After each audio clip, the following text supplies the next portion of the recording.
Welcome to Prajna Spark's Full Moon Sit. I am Karma Yeshe Children, and today I'd like to invite you into an exploration of our deepest experiences. So deep that perhaps we don't notice them or even shun them.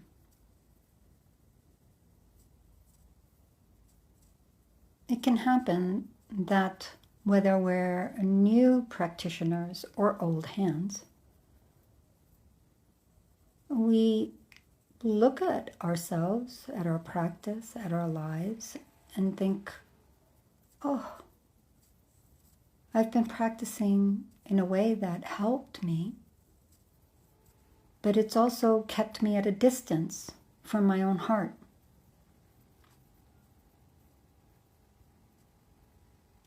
This can be many things, and one of them is what's known as spiritual bypassing, which is, technically speaking, the use of spiritual ideas, practices, or identities to avoid direct contact with unresolved emotional, psychological, or relational experience. From one perspective, spiritual bypassing is not ideal. It can keep us from facing emotional truths directly. It can be a habit of reification. What happens when we try to stay in control, try to be right, fulfill roles, try to remain intact. Even as we walk a path that is designed to name, hold, and heal what hurts most with care, attention, and courage. But that's a tall order. And we're not always ready for that. Sometimes what we need first is more steadiness. Maybe our nervous system needs to learn to regulate. Maybe we need less intensity to drop into raw contact with wounds, hurts, maybe even trauma, with sufficient support. It's important to have a gentle container, safe enough to meet what is there with self-compassion. And this can take time. So yes, of course, if we have the capacity to meet everything directly, right from the start, with no bypassing at all, that might be ideal. Very few of us are ideal. My dear teacher, Khenpo Sodron Gyatso Rinpoche, would often say, from mistake to mistake, we walk the unmistaken path. So the question shifts. It's not one of, am I bypassing? Have I been bypassing? I think we can safely assume, yeah. Sometimes more obviously, sometimes less. But of course, we're not always ready to confront the depth of our humanity. So the question is, to what extent am I bypassing? To what extent am I ready to see more clearly? How do I want to meet this?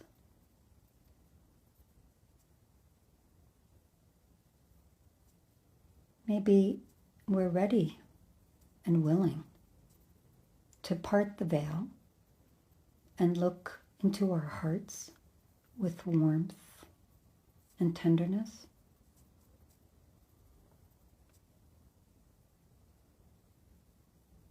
Maybe this has become more valuable than the habits that taught us to look away.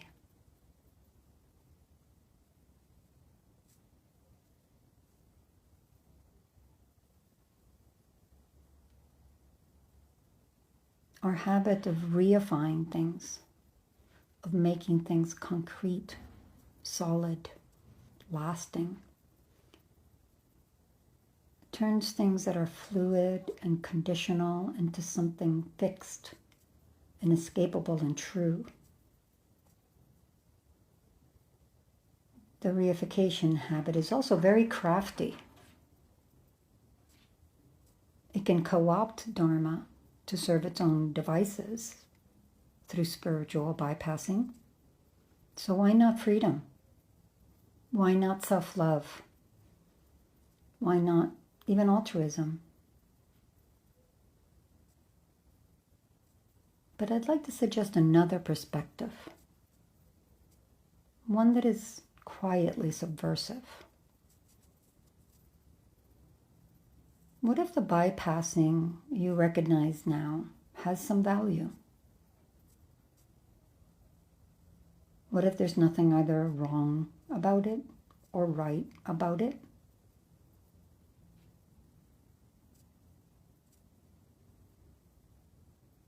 What if there's nothing to fix about this so-called bypassing? Perhaps it gave you time to gain some calm, some steadiness, to build a capacity you did not have at first and are ready to use. Perhaps not. But you have an opportunity now resting in the palm of your hands.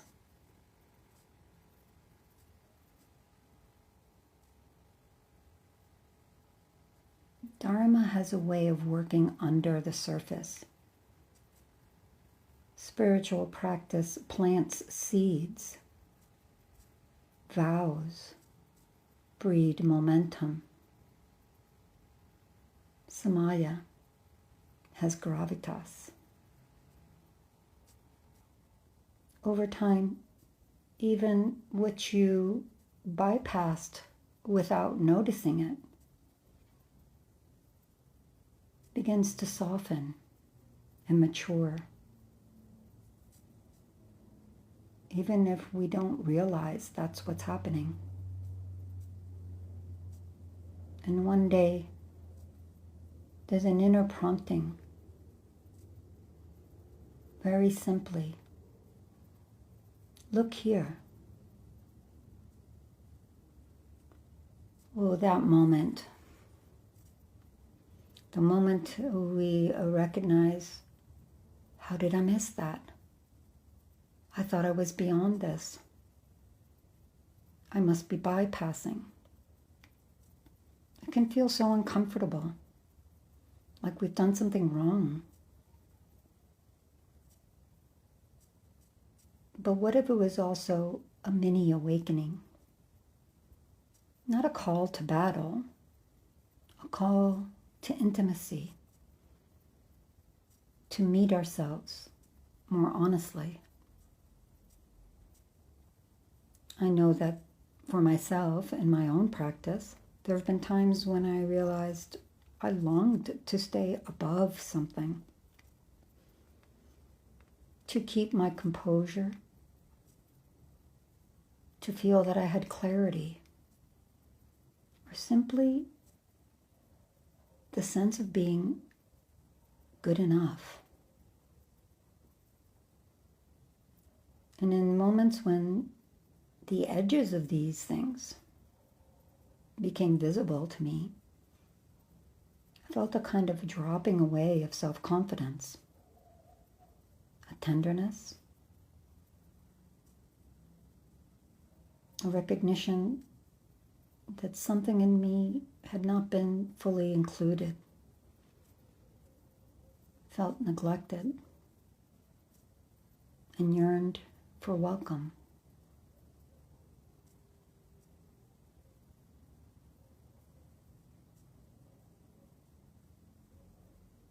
In those moments, I also noticed a temptation to feel something different, almost an irritation.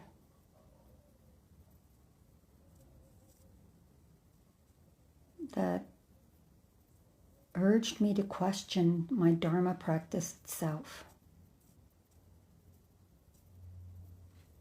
wondering if I needed to step away, to give something else the time I had given to dharma, so it had a chance to express fully. Oh, it's so tempting. Right there is another strategy of that habit that believes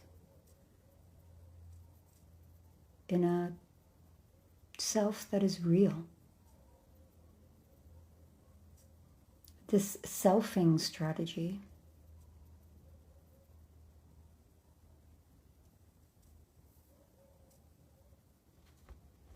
is a powerful one. Even when we recognize bypassing to some extent or assume it, we're still human.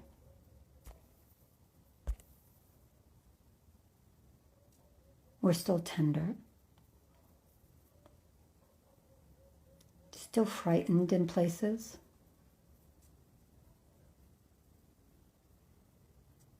still under the spell of the idea that we are a truly existent self that must have this and avoid that. So the mind itches to swing like a pendulum, to counteract the extreme of bypassing by rushing to the other extreme. We may think things like, this whole thing was bypassing. I need to abandon the practice, to give my emotions full rein, to live life truly. This may feel like independence, or rebelling, or breaking free, and it might be. And it also might be another flight from the messy middle.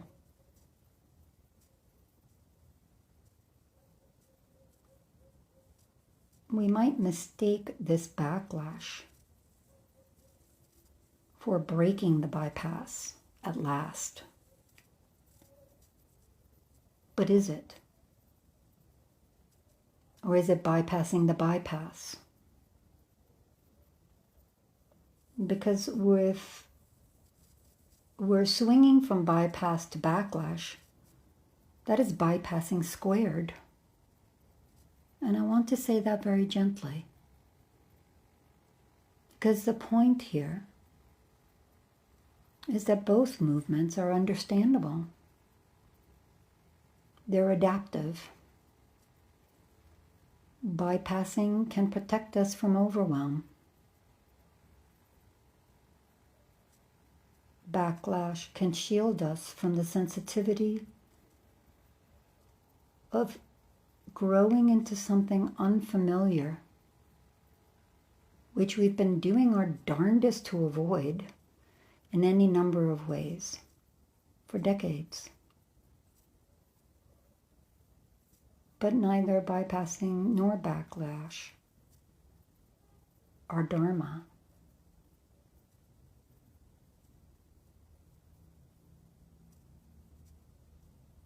meeting either with presence and warmth and genuine self-care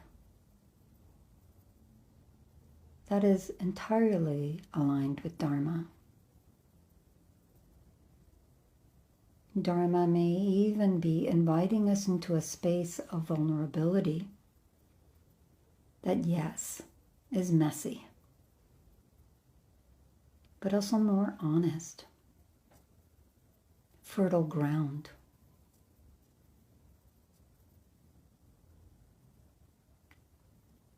For making anything sacred.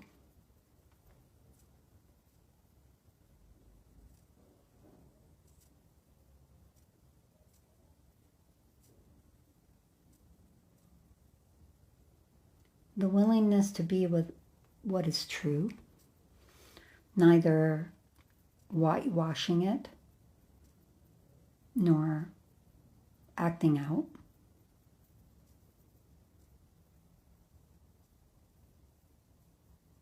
Covering it all up or wallowing in it.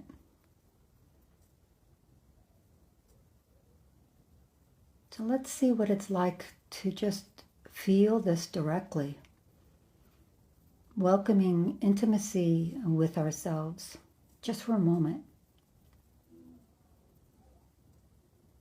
And begin by just allowing the body to settle.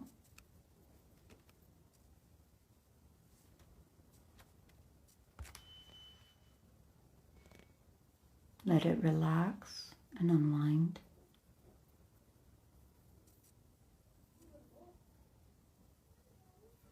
Let it feel that it is safe.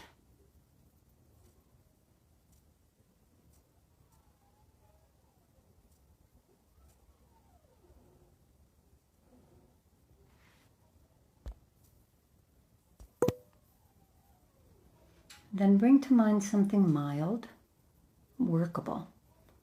An emotional thread that is present in your life right now, perhaps something that has felt present throughout your life in different ways.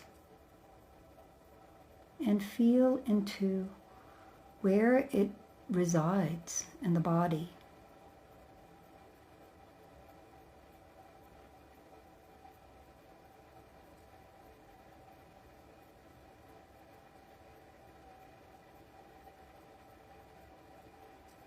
Notice what happens next. There may be a pull.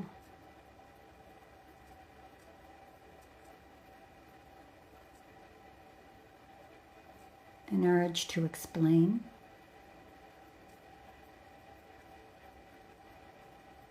To justify.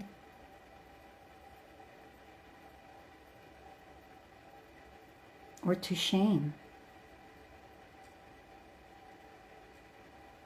And to judge. Perhaps we feel there's something we need to fix or defend.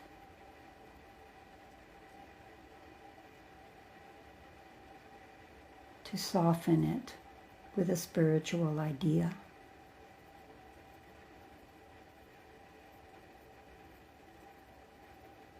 Or dramatize it into a story, a fantasy. Something that feels bigger than we are. Notice that gravitational pull.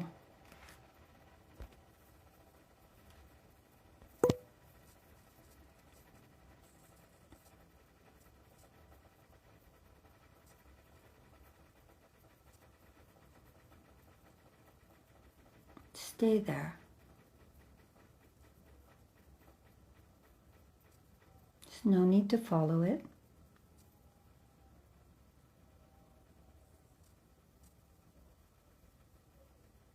No need to fight it.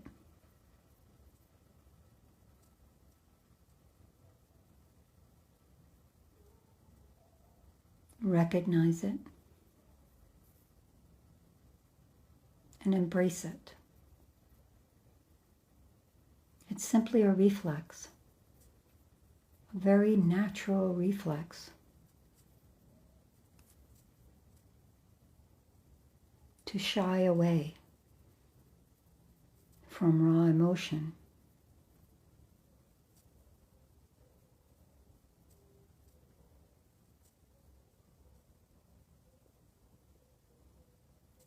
It's okay.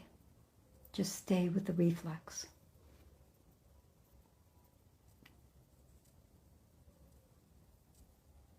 No need to repress or act out.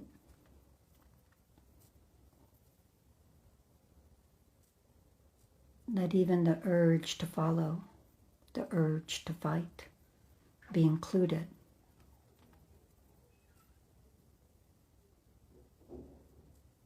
Welcome your experience as it is.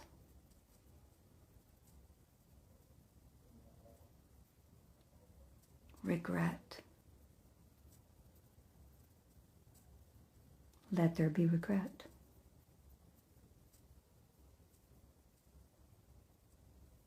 Ache. Let there be ache.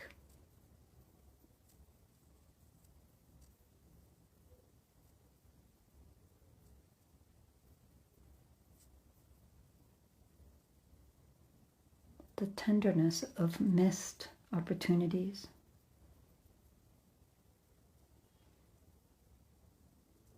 Let there be longing.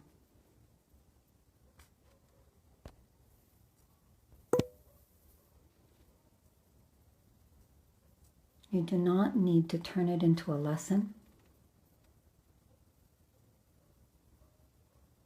nor do we need to correct it.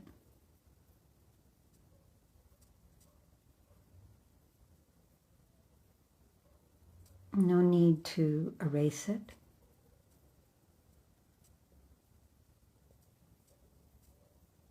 Or to magnify it.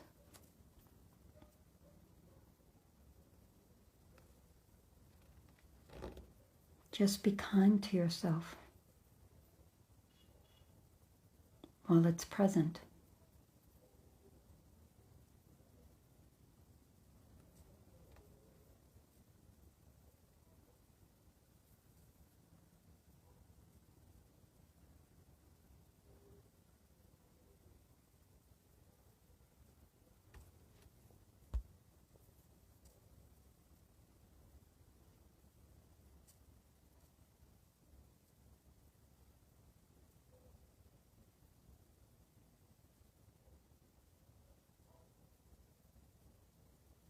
Awareness of what's there as it's there is the first step.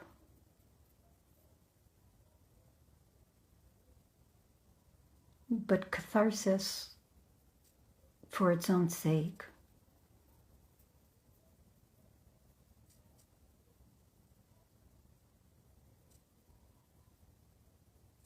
can empty us out in a good way. But what we do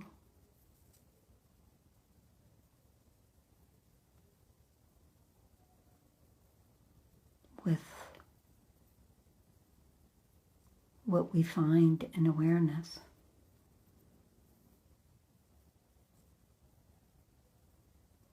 Discernment and care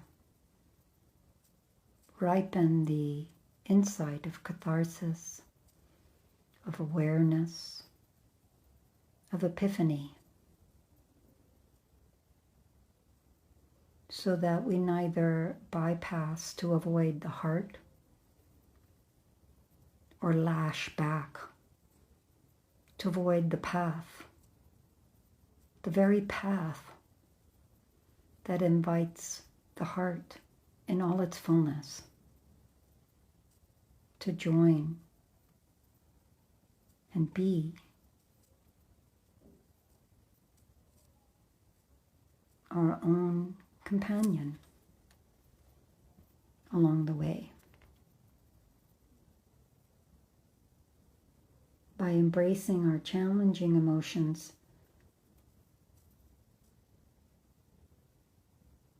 we encourage the discernment of wise response, and the care of self-compassion. There's no need to veer from repressing to acting out,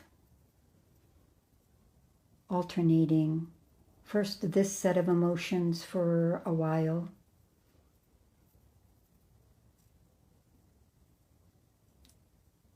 then those are no longer welcome and these are fine.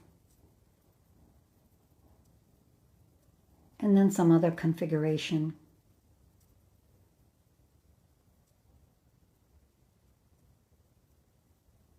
Bypassing and backlash encourage flailing and fragmentation. Dharma invites integration.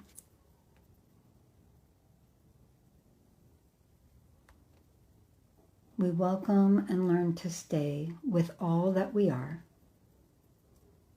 in our messy diversity of wholeness, not shaming, not judging, not exalting or idealizing, just allowing all our contradictory experiences to coexist, to converse with one another, to respect their equal right to be. And from that very messy middle, something elegantly simple begins to emerge.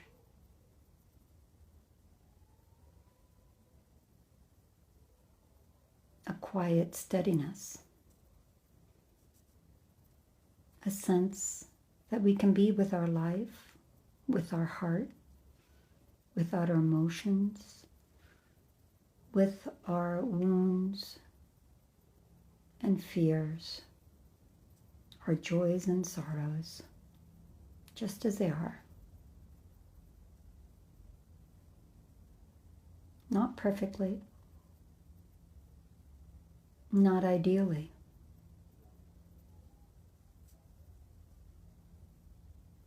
simply, honestly, with genuine self-care. And that is quite enough.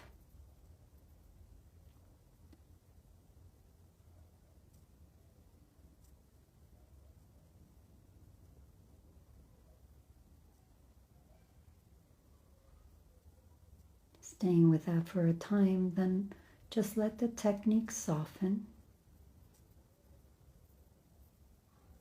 Feel the inner embrace that welcomes all that we are, including the bypassing, including the backlash, including whatever comes next.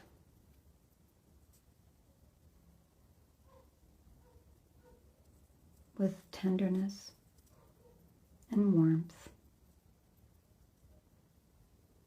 and an aspiration to understand.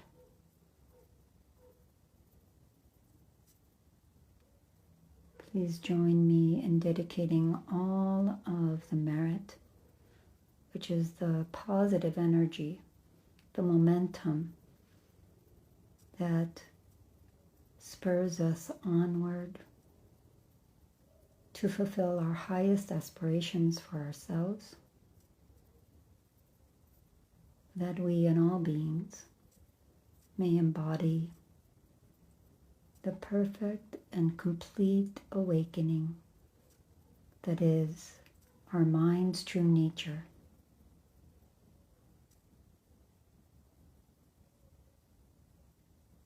Chock full of the supreme of all excellent qualities: loving kindness, fearlessness, equanimity,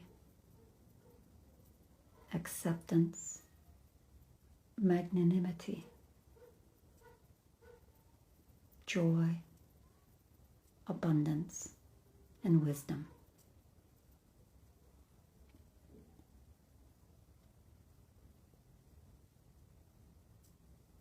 Thank you for all that you do and for all that you are.